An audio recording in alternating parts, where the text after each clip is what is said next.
Super lavoro per i vigili del fuoco dopo che forte vento, fulmini e grandinate scatenate dal temporale che questa mattina ha interessato la Marca hanno provocato blackout, danni e allagamenti. Disagi a Treviso dove in poche ore è caduta la quantità d'acqua pari un'intera giornata di pioggia. In via Botteniga i vigili del fuoco sono intervenuti per mettere in sicurezza un albero di 12 metri in parte squarciato da un fulmine e cui i rami rischiavano di cadere su un'abitazione. Danneggiate dal maltempo anche alcune piante nei pressi di Porta Santi 40 e alle scuole De Amicis. Hanno richiesto l'intervento dei vigili anche alcuni alberi pericolanti a Ponte di Piave e Resana.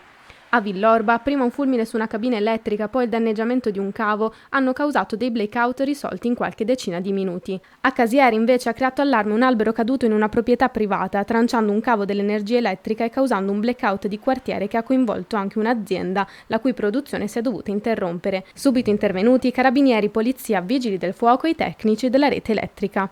Alle 9:30. No, noi abbiamo riscontrato solo l'interruzione della corrente e basta.